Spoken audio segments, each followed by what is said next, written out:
Joining me now, just to kick this show off as big as possible, Governor Sarah Palin joins us on the phone from Alaska. Governor, welcome back to the program. Thank you so much, John. How are you? I'm good. Do you remember your first appearance here? I don't remember. Tell me. All right, I'll tell you. It was in '08 before John McCain caught sight of you, and you came on this show to talk about ANWR. That is right, and hopefully we'll get to keep talking about ANWR and more of our energy independent steps we should be taking, especially after today's speech that you'll hear of Obama feeding the public a bunch of BS about what he claims he's doing for energy independence and security in America, because you can imagine and anticipate that everything he says, you can believe the opposite. So hopefully we'll get to talk more about energy and ANWR in the future, John. Well, we will. I should remind people that President Obama is making a speech today on climate change and is going to essentially announce, well, I mean, he's killing coal best he can today. And his people in the White House are tweeting out things like, Republicans just don't get that there's a generation for whom climate change is not a debate. And I think that, well, that may be true at the moment, but these people haven't paid an electric bill yet, and they have no idea what's coming down the pike when coal is killed. Well, Obama and Biden will be fulfilling their promises that people should have paid attention to in the campaign and before the campaign in '08, where they said, that they would essentially kill coal and that there's no such thing as clean coal, and our energy rates will necessarily skyrocket. All those things that he warned us that he would do, he's finally going to try to cram those down our throats.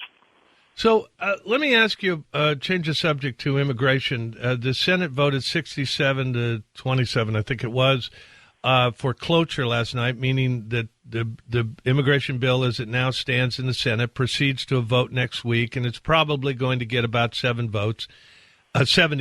And this is all focusing on Marco Rubio. Now, one time, Sarah Palin was, saying nice things about Marco Rubio. How about now? You're right. At one time I was, because I thought that he was an honest politician, though I know it sounds like an oxymoron, but Rubio had said in campaigns and prior to all of this hogwash that we've seen come down the pike with amnesty, he had said that he would never support legalization of illegals, those who entered and stayed in the U.S. illegally. He promised that he wouldn't support such a thing as amnesty and that border security would come first, and instead he's reneged on that promise. And just, it makes, I think, the public, the segment paying attention to what's going on, gives us more reason not to trust politicians, not to trust our government, unfortunately, which is a scary place for our republic to be. Are you saying Marco Rubio has flip-flopped on his position on immigration? Marco Rubio has blatantly flip-flopped on his position on immigration, on amnesty, on border security. This bill that he has orchestrated, he's been a leader on the bill, is rewarding lawbreakers, which he had said previously he would not do. And what it does, it gives Barack Obama such a victory in his mission to fundamentally transform America economically, national security-wise, with constituents' relationship with our government and with politicians. All of this that Marco Rubio is pushing on the American public just gives a huge victory to our leader, Barack Obama, in his desire to change America into something that we're just not going to recognize. Well, how is it we're not going to recognize? Tell me. Well, let's first talk about national security. I mean, we are rewarding lawbreakers with this bill. The very first act of illegal aliens on U.S. soil was to break a law. And we're incentivizing them and more of them to come on over and receive U.S. benefits and ignore the rule of law that our nation was built upon. So national security-wise, that's a no-brainer. Economically, we're already $17 trillion in debt. We're running up trillion-dollar deficits every year. We can't afford to pay the piper today for all the entitlement programs that are provided to so many Americans, so many legal Americans, much less the illegals that are going to be rewarded for breaking the law and coming here. Can't afford what we're providing today, much less what we'll be providing those who will receive benefits under this law, John. It's not that the unelected bureaucrats who are going to be controlling the bureaucracy that is going to affect those who will benefit from amnesty. There are going to be so many benefits provided them because we're ceding, the American public is ceding the power of the people to these unelected bureaucrats like Janet Napolitano, giving her the green light to go ahead and use her own discretion instead of rule of law, her own discretion when it comes to providing more welfare benefits and medical benefits and voting rights and actually building the physical fence, all those things that you would think that our representatives in Congress would want control of. We're ceding that to unelected bureaucrats, and they're going to be the ones to decide what the benefits are to be provided to these illegal aliens that will now become new Americans. Do you think conservatives should turn their back on Marco Rubio? I think every politician should be held accountable for breaking their campaign promises. Kelly Ayotte, bless her heart, she said on her website as a candidate that her top immigration priority would be to secure the border. No excuses is her quote, no excuses. And she was absolutely against amnesty. And yet Kelly Ayotte and Marco Rubio and all the others who had said that the border security must come first before any talk about immigration reform, they turn their back on the American public, so why should they not be held accountable? Well, in what way? I mean, you think they should be denied, voters should deny them, the big spots on Republican tickets? I think that they should be challenged. I don't have a problem with heated debates and contested primaries where they have to answer to constituents regarding their flip-flopping on such a fundamental position as amnesty for illegal immigrants. I don't have a problem at all with contested primaries. In fact, competition makes us all better and makes us be held accountable. So I'd like them to be held accountable and have to answer to why it is that they flip-flopped. What is it you would do about immigration? There are a lot of common sense solutions out there, and they all have to start with securing the border first. And that's what, when I ran for VP, that's what I campaigned on. That's what, in fact, the entire immigration foundation was built on in our campaign, was secure the borders first. So that has to be first and foremost. And then, there's some common sense practical things that we could be doing regarding securing that border. One is, first, let me get back to the reason why I think these folks are doing what they're doing. They're afraid of being called racist, for one, and we have to ignore that false charge against we who have been called racist because we want our nation to continue to be a rule of law. So we have to ignore that, and we have to make sure that there are those common sense solutions that need to be at least discussed in Congress. Things like, John, why is it that we don't perhaps privatize some of the land along that 2,000-mile border? Let farmers and ranchers cultivate and develop some of that land, and they would have the most incentive to keep illegals and illegal trafficking of other activity off off our lands, off the U.S. lands, instead of just letting the feds be in control of that public property, because they're not doing a good enough job, obviously. Also, we could make sure that there are triggers within any kind of immigration reform law that actually has teeth in the law, making sure that there are enforcement triggers that can't be reneged upon by, like, the Secretary of Homeland Security, as we see in this amnesty bill today. Can I ask you?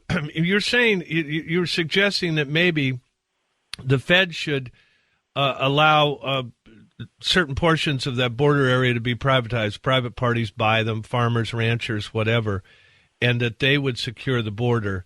In Arizona, in some places in Texas, that is a problem for the farmers and ranchers. They don't have the firepower or the manpower to stand up to drug runners and human traffickers. How would that work? Well, it doesn't work today because the federal government has taken away their power to and their right to protect private properties, and that's more of a big picture fundamental problem of the feds. That's why Dan Brewer in Arizona passed their laws that and tried to sue the federal government over this issue, and with Barack Obama in power and the Democrats in power who want amnesty and want the porous border. Obviously they want it, otherwise they would have been doing something about it. It's a very tough task, but I still say that privatizing more of the federal lands along the border could be one of those common sense solutions. Farmers, ranchers, clear incentive then to keep their private property secure from the flow of illegals. And another thing that could be done is pass-through grants, which governors accept all the time from the federal government, allow pass-through grants to be given to border states for those states to actually build a fence. And that way we skip that level of the less responsive and less responsible level of government, which is the federal government. We get to bypass all the bureaucracy and problems that they create in trying to actually build a physical fence, and the states will get to do it, those border states. I don't know why a pass-through grant for a state to actually get to build that fence hasn't been considered. Let me switch subjects for just a second. What do you think of the situation now where this Edward Snowden, who revealed NSA secrets, was allowed to leave Hong Kong when the Chinese authorities had been presented with an extradition request from the United States, and now he's in Russia, and Vladimir Putin has declared him to be a free man, and there's rejected attempts from the United States to have him extradited from there. What do you think of the situation in general, and in particular the position President Obama's in? Well, Putin just gave Barack Obama the middle finger. Putin did say Snowden's a free man, and the irony in this, of course, is just overwhelming that here these unfree nations, when you consider the rights that the people within these nations are not allowed to enjoy compared to America being a free nation, it's so ironic that the leader of an unfree nation would declare Snowden a free man. And, let the leader of the free world, Barack Obama, let him know that, you're not going to tell our nation what to do, is what Putin's saying. But I still say Snowden's not the problem. The problem in this whole issue is that there's been a violation of our Fourth Amendment rights to privacy and against searches and seizures of an innocent private citizen's communications, all of our communications. And Snowden told the truth about it. Government lied about it, but Snowden's the bad guy, and our government bureaucrats are the heroes in this. That's Orwellian.